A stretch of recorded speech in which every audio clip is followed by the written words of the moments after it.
Sweetie Pie, are you irate? What's going on? Are you filled with rage? Do you want to talk about it, sweetie?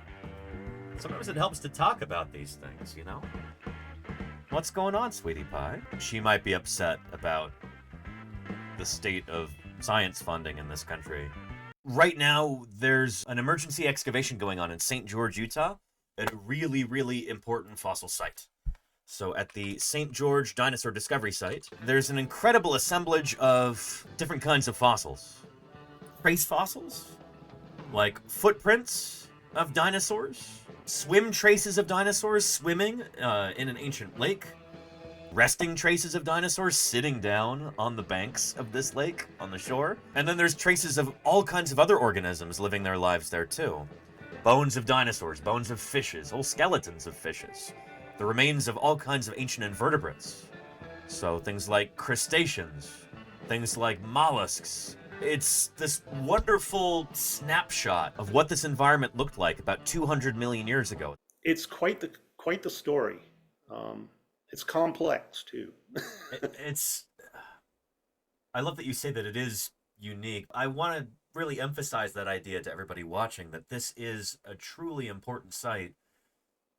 And the fact that it's there within St. George city limits is pretty darn special. I'm wondering if you could talk a little bit about kind of the benefits to the town of St. George of having the site there. How many towns have a major paleo site in the middle of town? In the middle of it, that's nuts. Yeah. I mean, yeah. you know, Jim brings up, and I agree. I've been there. La Brea Tar Pits is spectacular, and it's such a fantastic, you know, thing to have, and it brings in millions and millions of people. I'm talking with paleontologist Andrew Milner, who runs the Dinosaur Discovery Site in St. George, Utah at Johnson Farm. We're talking about this right now because this is kind of, well, this is urgent, to be frank. There's an emergency excavation that Andrew and his crew have just started a couple days ago, and I'm hopefully going to be out there in a couple weeks to help out with this too, but we really need help with this. We need funds, we need volunteers, we need support. And so that's what I'm doing, is trying to get the word out about this as best I can. And we're talking about why the site is so scientifically important and what we can do to help. The problem is, one important part of this site is going to be destroyed soon. There's a construction project that's slated to begin. The city of St. George is building a power substation, like an electrical substation, on site. And so they're going to be bulldozing part of this, destroying I don't know how many fossils, and then making the site inaccessible because it's going to have a power station built over it. So the thing is, we need to get in there and excavate as many fossils as we can, record as much data as we can, try and glean as much scientific information as we can before the site gets destroyed. So this is something that's going on right now. It just started a couple days ago. It looks like we need to be done before the beginning of May. That's what it looks like right now, before the bulldozers roll in.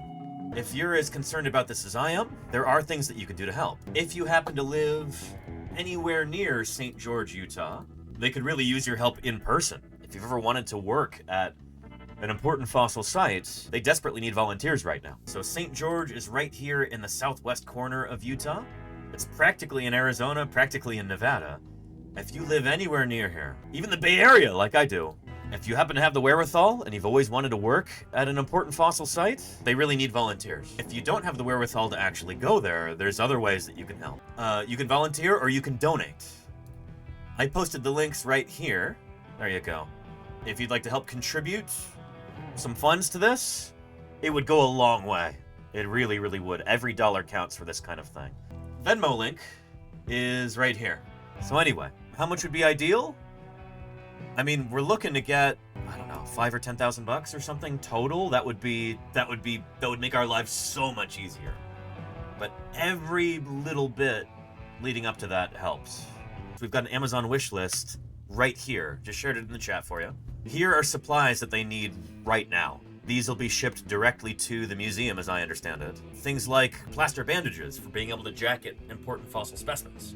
Chisels, picks, hammers, mallets, scratch-alls, rock hammers. They're going to be adding some more items here too, but these are the highest priority right now at the moment. You can help them by purchasing them.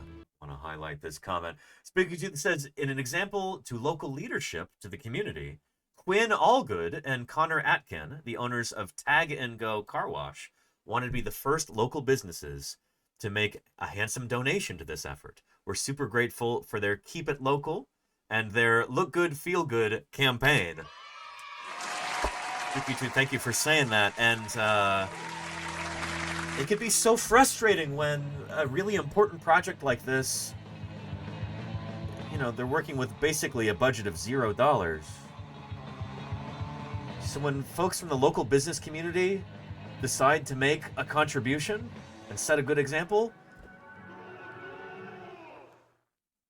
really got to point to that and say thank you very much for doing this. So thank you very, very much to Tag and Go Car Wash.